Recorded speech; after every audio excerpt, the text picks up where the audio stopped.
Até que enfim saiu a série do The Last of Us, só que eu só tive a oportunidade de assistir agora, por conta que eu estava sem internet desde sexta-feira passada, então agora que eu assisti a série eu vou falar o que eu achei dela. Então vamos para o vídeo. Eu gostei desse primeiro episódio, gostei do tom da série, gostei da ambientação que a série traz, e ao longo desse primeiro episódio é possível ver que a série está prestando uma homenagem aos jogos, porque tem vários momentos ali que é muito parecido com os jogos, para não dizer idêntico, e eu acho isso super válido, porque a série está prestando uma homenagem à própria fonte que ela bebe, ela não tem vergonha de assumir que está prestando essa homenagem. A série começa com a entrevista de um epidemiologista na televisão falando sobre o fungo Cordyceps e o que poderia acarretar se esse fungo evoluir. Nesse episódio a gente já vê algumas diferenças da história original e da história da série, a gente já vê algumas diferenças ali e já era algo de se esperar por conta de ser formados totalmente diferentes, então teria que ter algumas adaptações ali para a história dos jogos, se adequar ao formato de série, então já era algo de se esperar.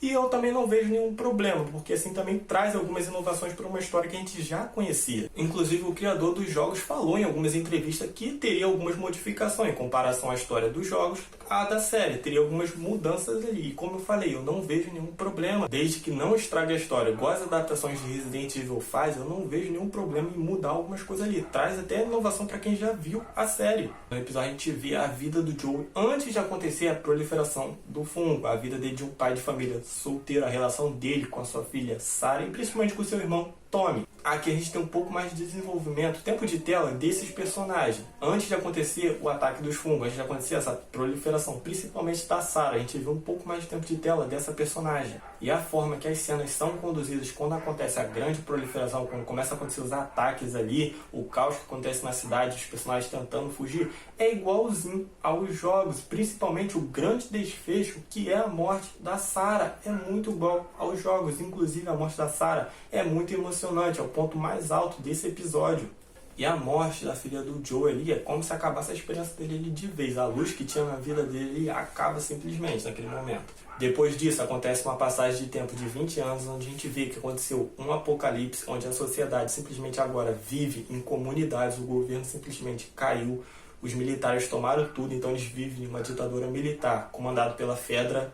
E existe um outro grupo ali também que está tentando combater a Fedra, que é os vagalumes. Eles estão tentando trazer a democracia de volta. Aqui a gente já vê uma diferença em relação à história dos jogos, onde o Joey decide ir atrás do seu irmão Tommy, porque ele não está tendo mais notícia do seu irmão. Então, preocupado, ele decide ir atrás do seu irmão. A gente vê que ao longo desses 20 anos o Joey teve uma parceira, que é a Tess. E os dois acabam sendo contratados pela líder dos vagalumes daquela região ali, para que eles levem uma garota, a Ellie, até a sede dos vagalumes, e como recompensa eles darão um carro para o Joey possa ir até o seu irmão, procurar o seu irmão ali.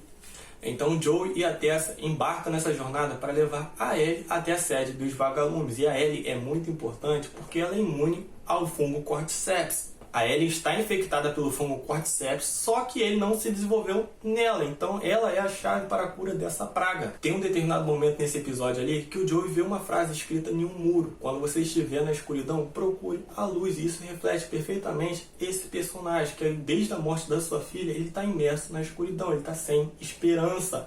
E a Ellie vai representar a luz na sua vida, ela vai trazer esperança para a sua vida, não só na dele, para aquele mundo todo, porque ela representa a esperança, ela representa a cura para aquela praga. De início, a relação do Joe e da Ellie não é muito boa, eles não se dão bem ali, e isso é proposital, porque ao longo da série a gente vai ver a relação dos dois sendo construída, do Joe começando a confiar na Ellie, e os dois não se dão muito bem ainda, porque o Joe ainda está sofrendo por conta da morte precoce da sua filha. Então, ao longo dos episódios, a gente vai ver o Joey começando a confiar na Ellie, a relação dos dois ali se formando. E esse episódio ainda traz um paralelo com a morte da Sarah, quando o Joey novamente se vê na mesma situação que estava com sua filha anos atrás, quando ela morreu com um soldado armado bem na sua frente, tentando matar a Ellie. No passado, o Joey não teve como salvar sua filha, mas agora, ao lutar, ele conseguiu proteger a Ellie. E o episódio termina com os três indo em direção à cidade. No próximo episódio a gente já deve começar a ver como a Ellie foi infectada pelo fungo Cordyceps, como tudo isso aconteceu. Eu gostei muito desse primeiro episódio, era uma série que eu realmente queria ver bastante, eu quero que a série seja realmente boa, estou com uma expectativa alta para essa série.